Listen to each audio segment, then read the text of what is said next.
Ladies and gentlemen, good day and welcome to the Radico Khaitan Q4 FY'25 Result Conference Call hosted by Daulat Capital Markets Private Limited. As a reminder, all participant lines will be in the listen-only mode and there will be an opportunity for you to ask questions after the presentation concludes. Should you need assistance during the conference call, please signal an operator by pressing star then 0 on your touch-tone phone. Please note that this conference is being recorded. I now hand the conference over to Mr. Himanshu Shah from Daulat Capital Markets Private Limited. Thank you and over to you, sir. Thank you, Navya. Good afternoon, everyone. At this moment, we would like to thank Radico Khaitan management team for providing Daulat Capital with the opportunity to host the Q4 FY'25 earnings call. We have with us the senior leadership team from the Radico Khaitan, Mr. Abhishek Khaitan, MD and CEO, Mr. Amar Sinha, Chief Operating Officer, Mr. Dilip Bantya, Chief Financial Officer, and Mr. Sanjeev Banga, President, International Business. I will now hand over the call to Mr. Abhishek Khaitan, MD and CEO, for his opening remarks. Over to you, sir. Good afternoon, ladies and gentlemen. Thank you for joining us on our Q4 FY'25 results conference call. There has been a major development regarding the much-anticipated UK free trade agreement last evening. While we await the fine print, I'd like to provide a broader perspective before diving into the details of our Q4 results. Given the strong growth of our whiskey portfolio, including Sangam, Royal Ranthambore, After Dark, and 8 PM Premium Black Whisky, we are among the largest importers of bulk Scotch for blending purposes. Our Scotch import in FY'26 are projected to exceed rupees 250 crores in landed price, inclusive of import duties. Any reduction in these duties will translate into meaningful cost saving for us. Luxury spirits are a lifestyle category and pricing plays a crucial role in shaping consumer aspirations. We do not anticipate altering our pricing strategy as our brands hold a perceived value that resonates with consumers, positioned at a premium compared to existing brands. Our product competes not only with the global brands in India, but also internationally. Over the years, each of our luxury brands has carved out a distinct identity. This development is a welcome move and will significantly contribute to our premiumization journey as we continue to focus on creating more luxury brands. The first quarter of FY'26 marks an exciting milestone as we prepare to introduce two luxury brands, projects that have been under development for 2 years. These launches represent a major leap in Radico Khaitan's premiumization journey, reinforcing our confidence that the best is yet to come. Now, moving on to the quarterly performance.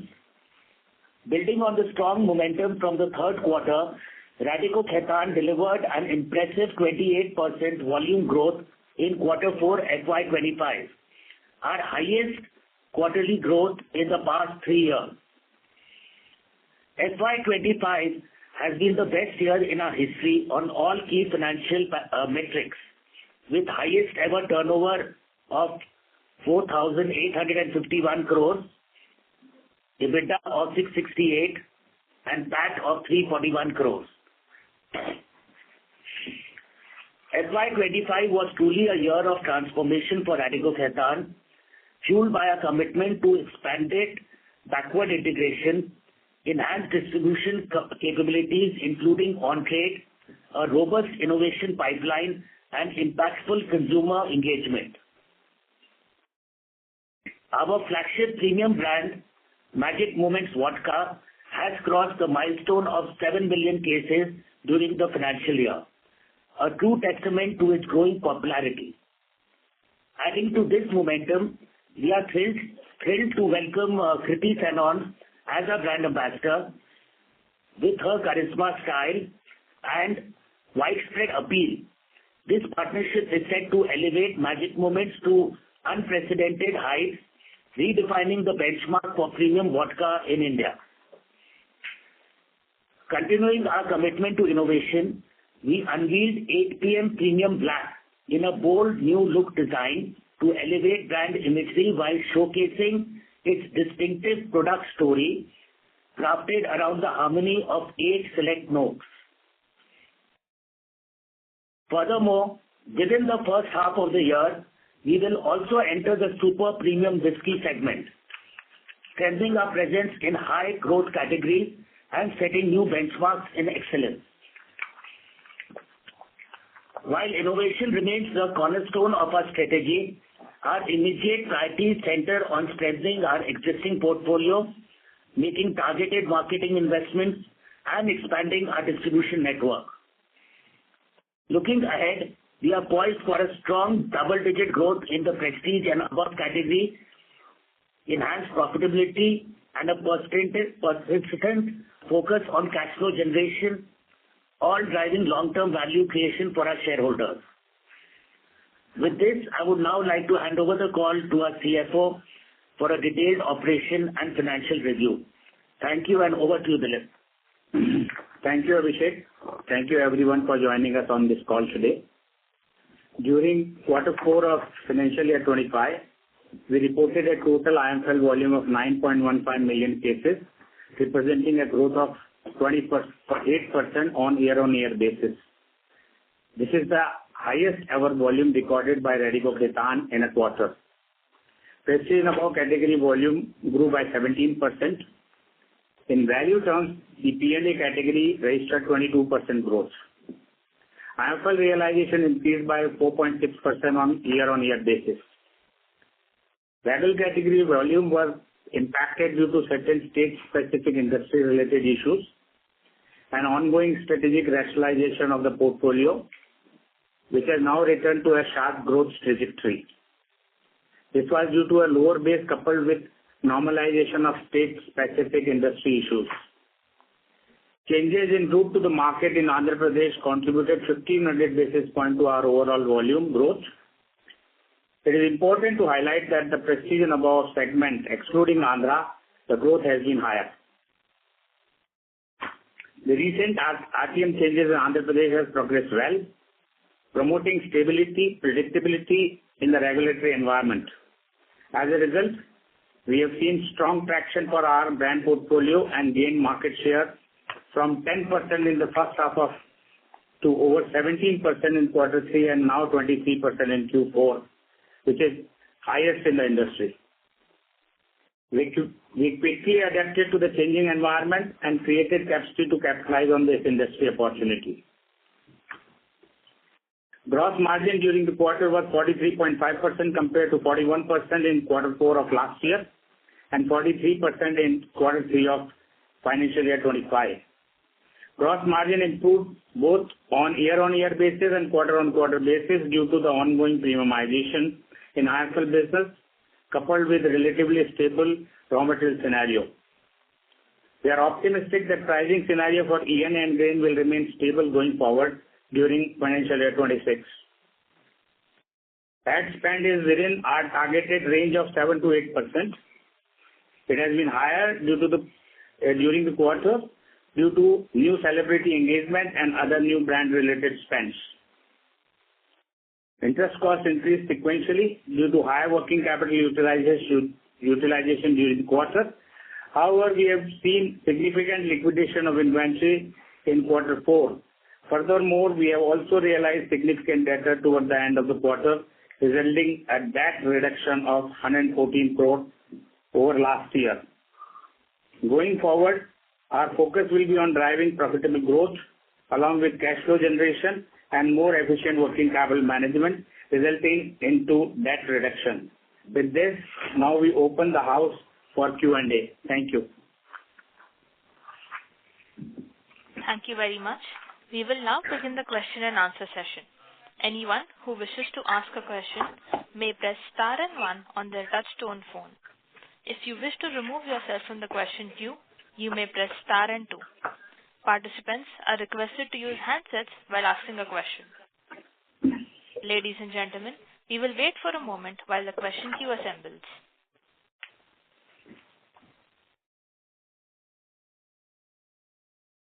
The first question is from the line of Abneesh from Nuvama. Please go ahead. Yeah, congratulations on very good volume growth. My first question is on your first statement on FTA. So wanted to understand this, it's a competitive market. For example, in Karnataka, where the state government has cut taxes in the premium spirit, obviously most of the players have passed it to end customer. So in this scenario, when the raw material of Scotch becomes cheaper, two scenarios can be there. One, because it's competitive, the players could cut prices so that it becomes affordable, and because they have higher gross margins, they will be in a position to cut. I note your comment that you don't think pricing cut will happen given it's a premium brand, but I just wanted to check on that. And second is, could some state governments in compensation, because they suddenly see that prices have reduced in many states, then can they increase taxes on their own, because state governments need more revenue, and this is one of the ways to achieve that? That's first question. So I'll take the question.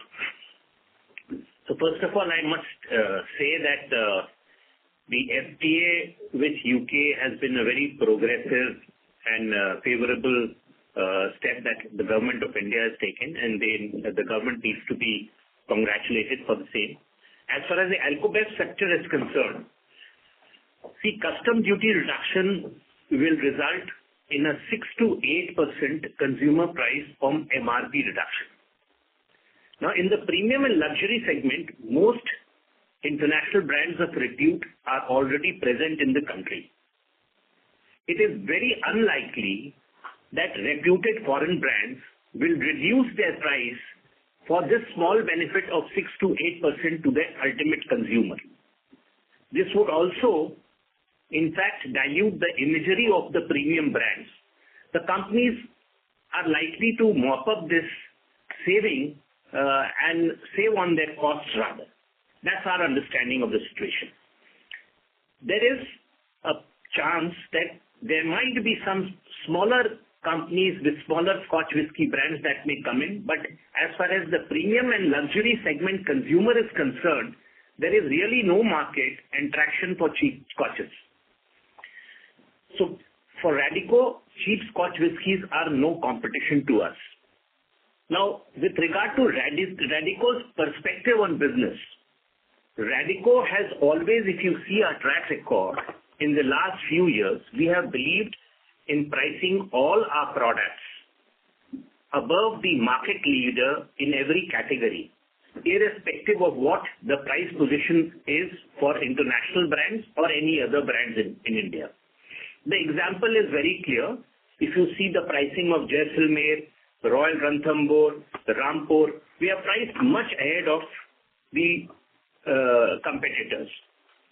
We are creating a portfolio of the best Indian brands, and therefore we do not anticipate any change in our pricing strategy or price positioning. So, truly speaking, we see FTA as a big win for India and companies like Radico, which are making India proud and taking it to the world. Radico, as Mr. Abhishek Khaitan mentioned a little while ago, that we plan to import bracted malt Scotch to the extent of 250 crores in FY'26 for blending with our products. And that reduction, if it happens, which is likely to happen, will give us substantial cost advantages and a margin uptick. So hence, it's a net positive for Radico. Your second question was whether state excise departments will raise duties. See, state excise departments have the autonomy to make price changes on their local taxes because liquor is a state subject matter. But then we need to see, because every state government today is looking for increasing sales and collecting more. It has been seen in the past that whenever you raise prices beyond the point, it affects the brands adversely. So I don't think it's very difficult to comment as of now. Let's wait and watch. Sir, one quick follow-up on this. When is the earliest date when your raw material becomes cheaper in terms of Scotch? Any clarity on that? So it depends when the notification will come out. So that only the government knows. As of now, there's no clarity. No, my question was not only from a notification date, that was also there. Do you have some forward contracts or inventory which could delay that, and by how much? No. The question is the inventory in pipeline is normal inventory, and as and when it is made applicable, after which the import will attract lesser duty, the cost will come down based on that. So just to be very precise, we are not holding huge stocks at all. Sure. Last question. In Andhra, if you could tell us, in terms of the overall industry scale up post the new reforms, anything you want to highlight there, and how do you see FY'26 in Andhra? So let me tell you, Andhra, as we have just mentioned, has progressed very well with the new excise policy and route to market change. What is actually happening now is that the market has started to stabilize. It's picking up, and in the previous year, in fact, 60% of the business was with local players, but in the current regime right now, 60% of the business is with national players and organized players. So it's actually progressing very well, and we hope that the market will not only stabilize, but it will from here on continue to grow. New brands are likely to be introduced with the tender that is going to open sometime shortly, and we hope to do well in that. Secondly, most important point is, as far as Radico is concerned, we have a market share now which is 23%, which earlier in H1 was 10%, in Q3 it went up to 17%, and now it's 23%. We are the largest players, and this actually supports the point that the consumer there was looking for national and organized players to come in. So that's benefiting us as a company. Our volume growth overall is 28% all India, and substantial growth is also being contributed by AP for all organized brands. Sure, thanks. That's all from my side. Thank you. Thank you. Next question is from the line of Anil Shah from Insightful Investments. Please go ahead. Hi. So just wanted to get a sense on, if you could, on your raw material scenario, has the broken rice from the government's Food Corporation of India started, and generally how the raw material situation be in terms of pricing and availability is concerned? And second question is on the Delhi opening up, if you could throw some light in terms of how that state is shaping up. Thank you. So as far as the raw material scenario is concerned, after the government announced in this phase the Food Corporation rice available for ethanol, to the extent the demand from the market has gone to the government HCI godowns, and that has resulted into the softening of the prices which were in the range of around 27,500 to 28,000 has come down to around 25,000 now. Okay, so it is a good development, and at this has also impacted the other key raw material like maize, etc., and all that. So that has also seen a correction of 2,000 rupees approximately per ton. What is your second question?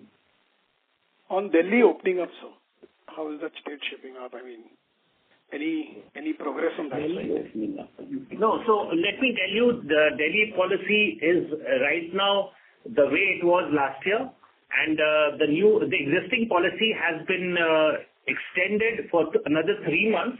Hopefully in July we'll see the new policy.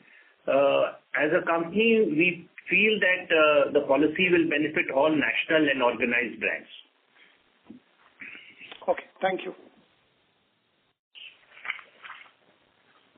Thank you. Next question is from the line of Harit Kapoor from Investec India. Please go ahead. Yeah, hi, good evening. So just had three questions. In light of the recent development yesterday, is there you had a FY'26 target of 500 crores for the super premium luxury portfolio. Do you believe that, it's kind of wait and watch whether that can be achieved, given that, you might see some changes in the competitive environment in the next 12 months, or do you believe that that is something that you're still very confident of hitting? See, in the current year, we've achieved 340 crores and we've grown by 32%. And in our luxury portfolio, like the way Royal Ranthambore is growing month on month, and also how Jaisalmer and Rampur, and especially with the two new introduction, we are very confident that we'll surpass 500 crores. Fantastic. The second point was on the debt side. So, we are at up to about close to 600 crores of net debt. Just wanted to get your sense of, I know there's a 2-year plan of going to zero, almost zero. In FY'26, is there a kind of target that you'll halve this number, or anything that you can give a sense on? So, Harit, actually, as the debt is coming down now, and we see in 2 years, so it is next year 26 around 35-40% further, and then year after that almost zero. Got it. And last thing, was on the commodity environment. I mean, in the current context, do you see, bulk scotch has obviously become cheaper. On ENA and grain has already also become cheaper. So on ENA and glass, both of those elements, do you see a kind of a stable environment for the next 6 to 12 months, at least from where we are right now? Is that the right way to think about it? So ENA till now has been stable, but grain has definitely given this thing, and our main input in alcohol. We have a large grain alcohol capacity also. So there the advantage of the cost being coming down and all that will come.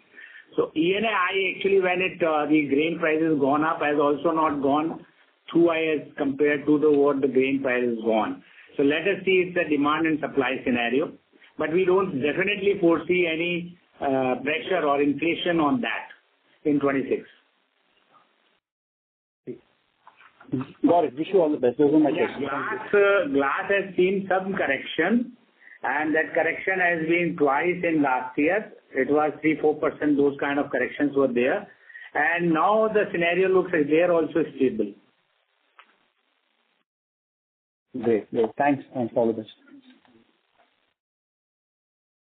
Thank you. Next question is from the line of Vishal Gutka from ASK Investment Managers. Please go ahead. Yeah. Hi, team.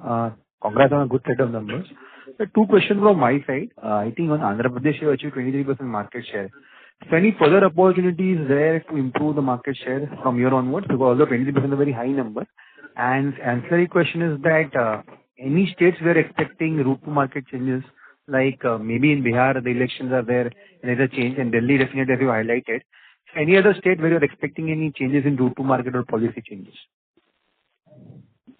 So, as far as Andhra is concerned, we are becoming stronger with our whiskies, like After Dark, which is in the deluxe segment, which obviously means that we are getting a stronger distribution base. Now, as Mr. Abhishek Khaitan mentioned, that we have 2 luxury whiskies, 1 super premium whiskey on the cards over the next 6 months, and 2 luxury products in the first quarter. I think with new products coming in, new existing whiskies becoming stronger, there is a strong chance that our market shares may further improve. Got it. And as far as your question of regulatory changes, we see Delhi being in near future, West, I think, as and when it happens. It's Bihar, like the prohibition with the election is favorable, then maybe prohibition goes away, which is very good. Yeah. And so this ancillary question on UP market. So UP market has gone a lot of policy changes in last quarter, and I think the new policy is coming. So if you can just broadly highlight what has happened in the new policy, how is the performance in the month of April, if you can broadly highlight for UP market? UP, in fact, the best thing that has happened in UP with the new excise policy is that you've got composite shops which have come up, which has expanded the universe of outlets by almost 40%. Another big advantage that has accrued to the industry is that in IMFL, the wholesalers are now paying the excise duty, which means that the industry is lowering its working capital requirement, which is a big plus. This also means that any organized company like Radico or an established player like Radico will reap huge benefits because the traction for fast-moving brands will be much more because wholesaler would like to pay cash and rotate it faster. So that's a very big plus which has happened. I think with the increase in universe, Radico certainly is very optimistic that the market share will also improve. So that's a big win. And in Q4 itself, Radico has seen a 37% growth in P&A segment, and the market share actually has improved to 29% in Q4, from 23 to 29%. That's a very big number, sir. Okay. Yes. Great, sir. Wishing you all the best for future quarters. Thank you. Thank you. Next question is from the line of Akhilesh Bhattar from Ikigai Asset Management. Please go ahead. Hi team, congratulations on a good set. I just had a question on the margin side. So when do you expect to catch up to your previous peak margin levels that we had seen in FY20, FY21, and with the headwind that we have right now in terms of the UK FTA deal and other headwinds? So what are the tailwinds that you foresee, and what is the timeline for that you're foreseeing as to the catch up for margins?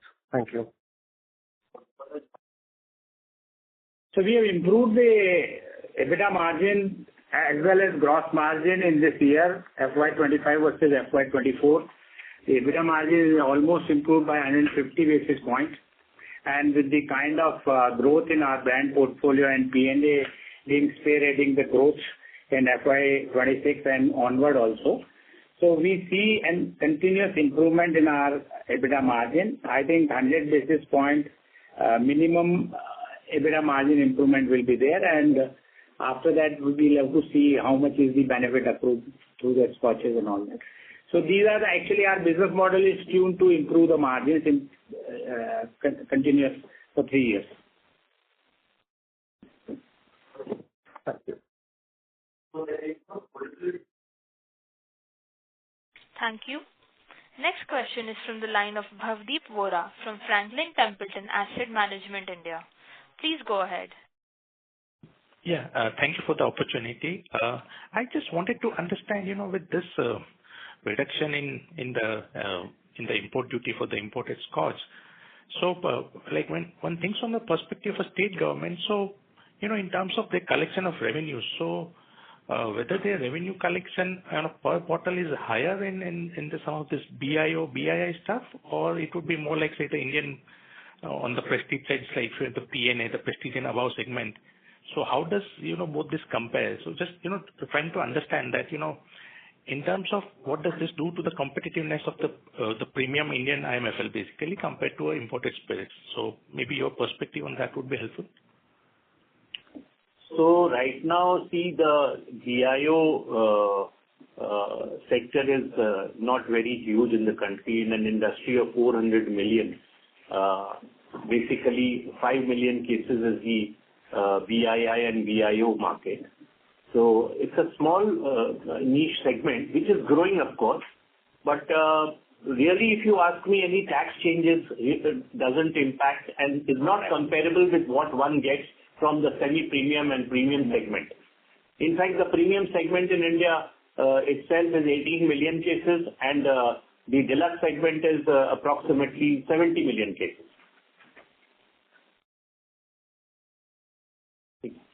Oh, okay.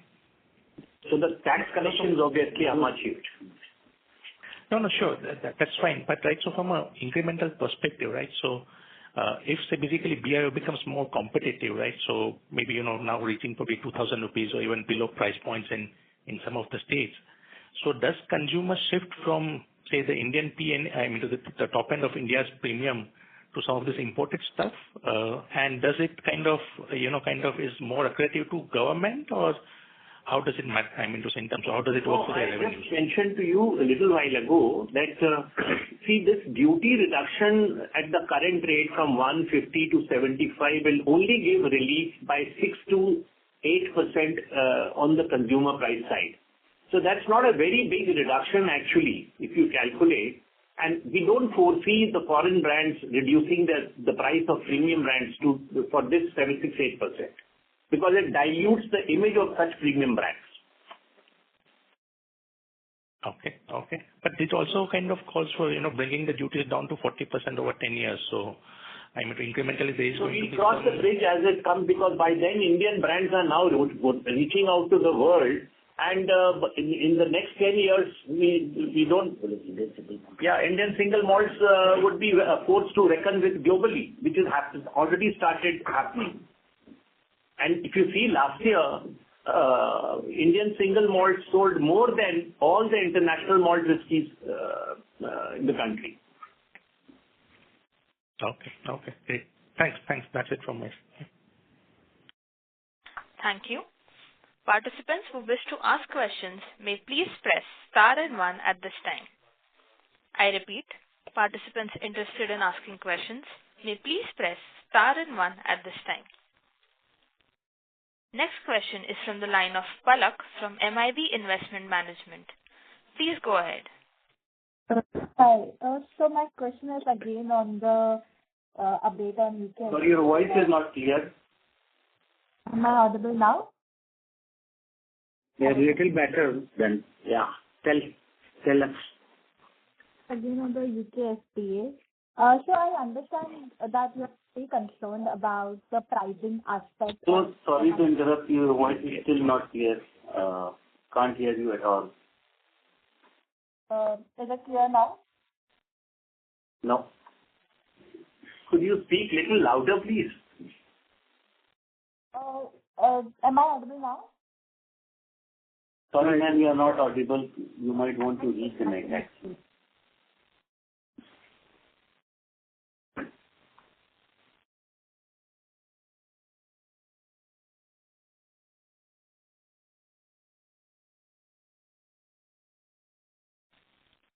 Thank you. Next question is from the line of Abhijit Kundu from Antique Stock Broking.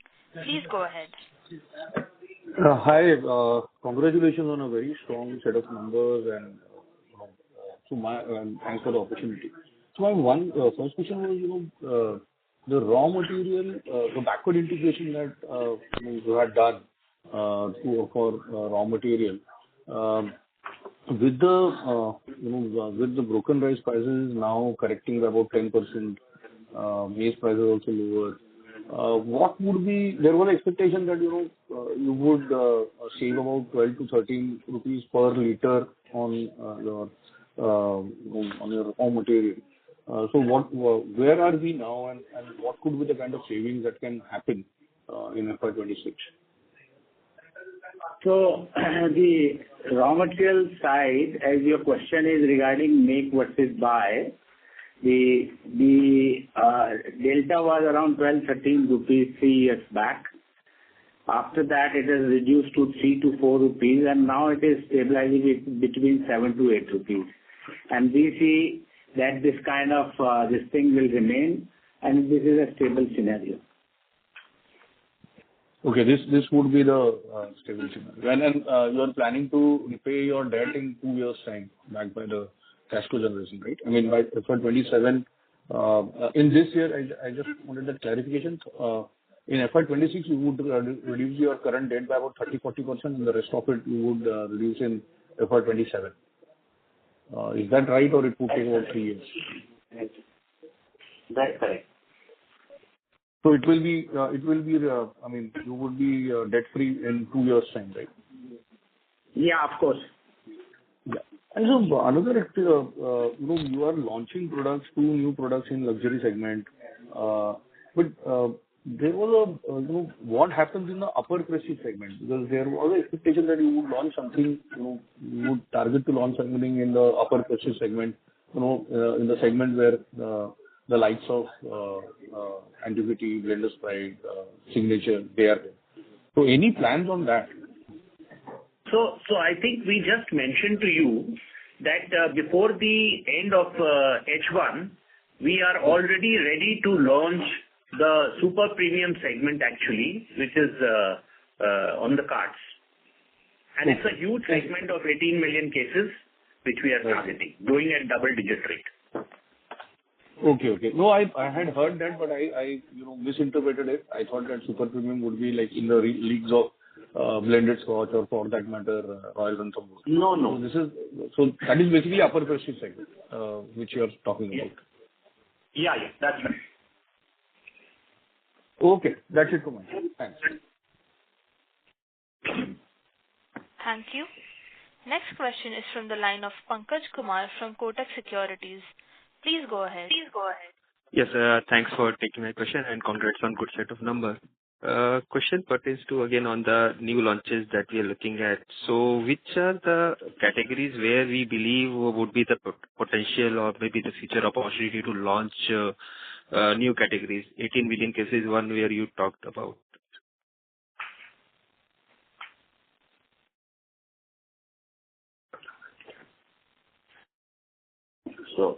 So we are actually launching in the whiskey segment, which is the super premium whiskey that we are talking about.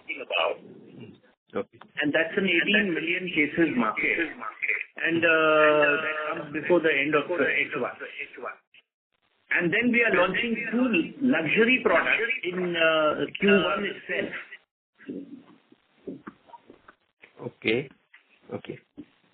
So with these launches, you believe you would be done with the new launches, or this exercise continue in future?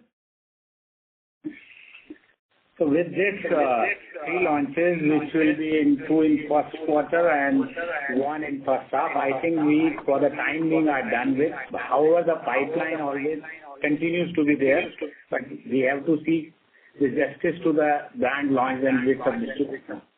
So let me clarify this question of yours. See, Radico in the last 1 decade has always been working on innovations, market research, coming out with new products, filling the gaps, and this practice will continue. We are always doing a research in the market and trying to build on new luxury products. But here on, anything that we do in the years ahead will only be upscaling. We'll keep upscaling our price and category as well.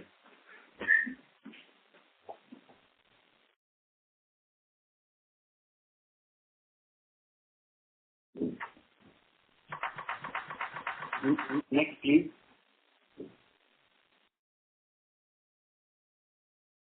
Outstanding amount. So any update on that? No, your voice we couldn't hear you actually. Could you repeat the question? Fine, sir. Yeah. So question is on the Telangana, the outstanding amount that we had from the Telangana state. So any update on that? Yes. So first of all, the positive side is that the Telangana government, for all the current supplies, has been paying us regularly within the specified period.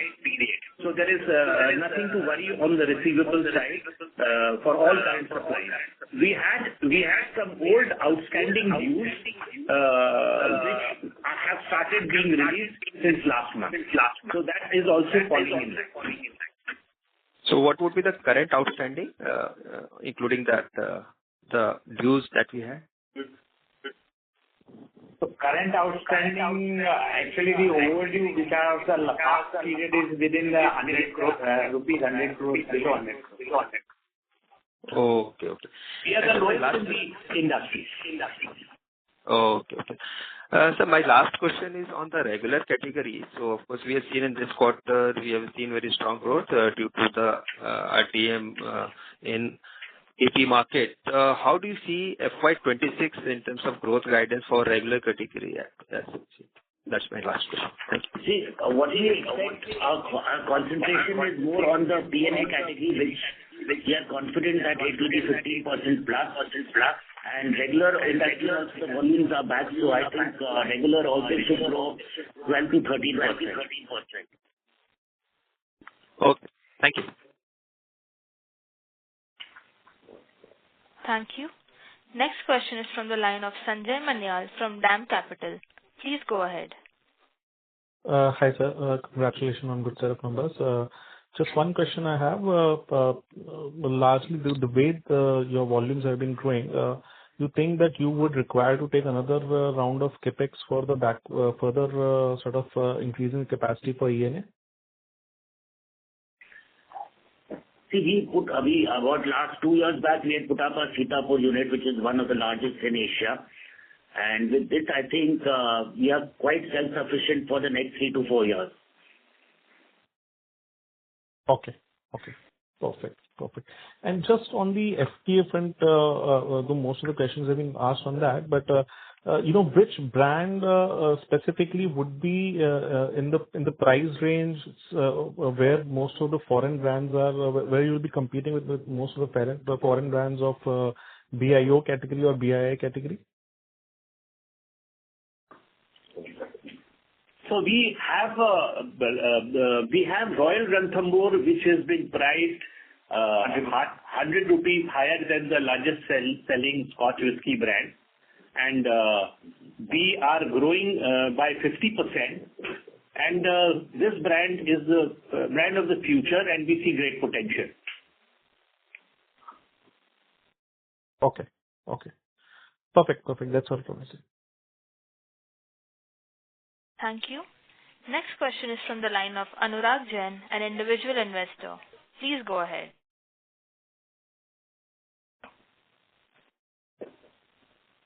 Good afternoon, sir. Am I audible? Yes. So the previous participant's question on Telangana, there was an echo when management was speaking, so it was not clear. I'll just repeat the question. Like, how is Telangana? How are we placed in Telangana in terms of sales and outstanding receivables?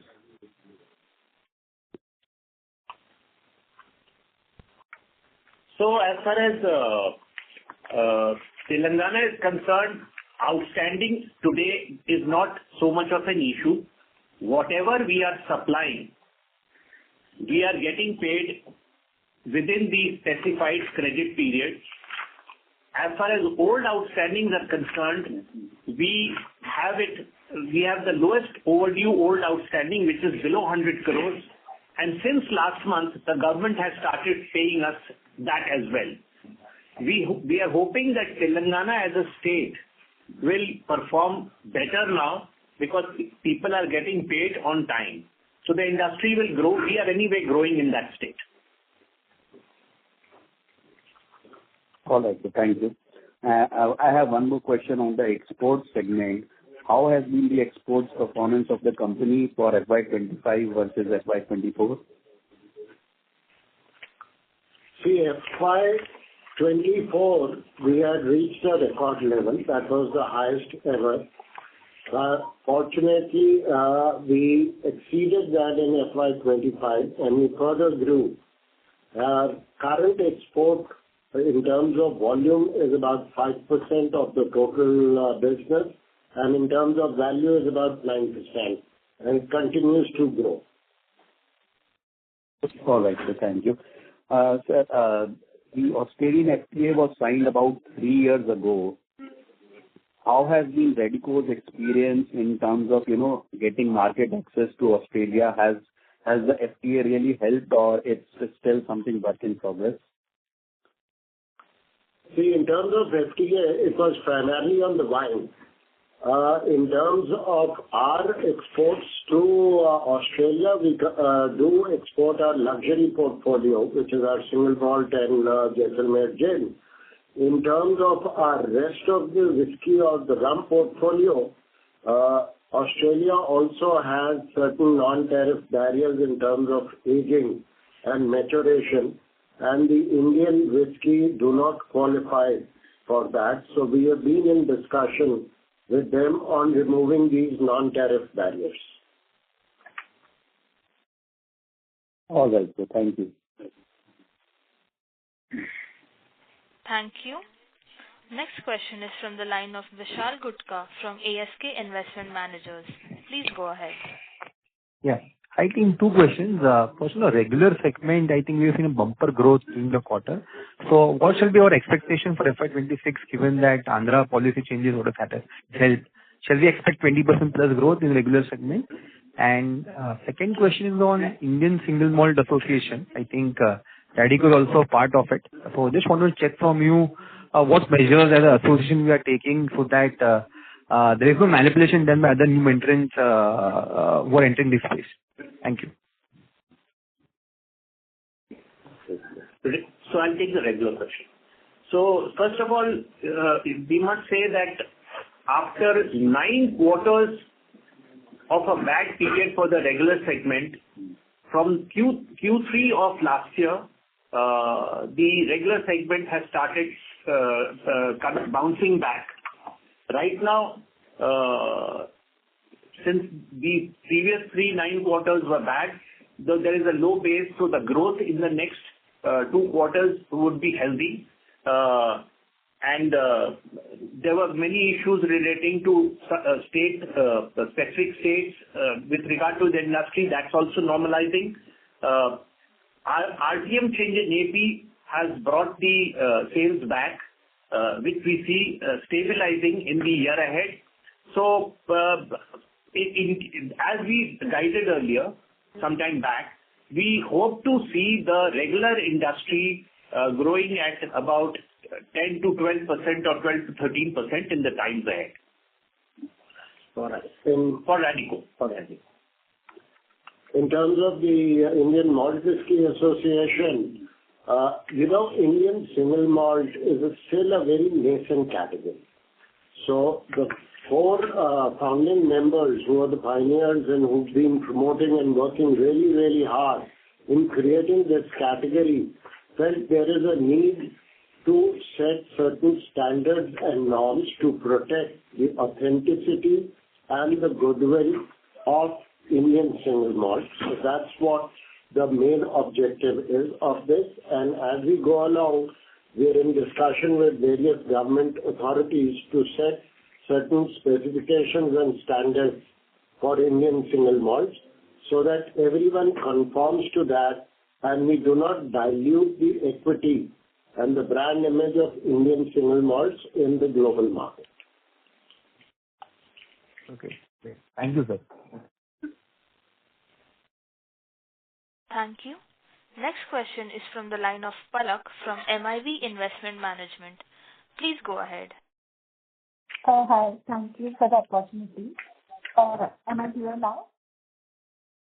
Yeah. Please go on. So my question is again on the UK FTA. So I completely understand your point that there's not going to be any pricing pressure. But my question is... Your voice is not clear. UK FTA. My question is that is this a welcome move for other players to enter the Indian market, considering this has a very huge potential? I was listening to your morning interview in which you mentioned that you consider marketing and distribution as a very big strength of Radico.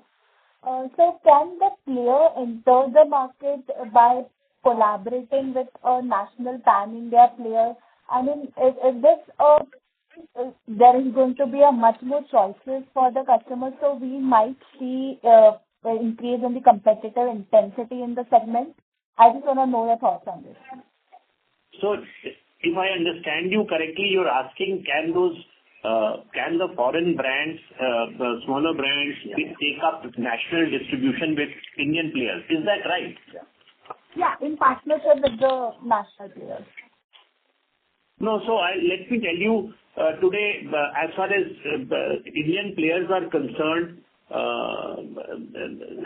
national players are concerned, Radico is the largest, and there are one or two other players. But today, I think the possibility of any smaller company coming and taking up with them seems to be remote. So we don't see that as much of a threat. And they will not be brands which are of significant value, because they would be amongst the largest selling brands which are already present in India. Okay. Got it. Thank you. Thank you. As we have no more questions, we close the call and hand over to the management for closing comments. So moving forward, we will continue to deliver a strong P&A volume growth driven by our diverse brand portfolio. Secondly, we will further develop our luxury brand portfolio, which will see a major contributor to our profitability. Furthermore, we are focused on ensuring that the capacities operate at efficient as far as possible. This will enable us to generate cash, repay debt, and return cash to the shareholder. We look forward to interacting with you on our next earnings call. In the meanwhile, if you have any queries, please follow up with us. Please feel free to write to us. Thank you. On behalf of Dolat Capital Markets Private Limited, that concludes this conference. Thank you for joining us, and you may now disconnect your lines.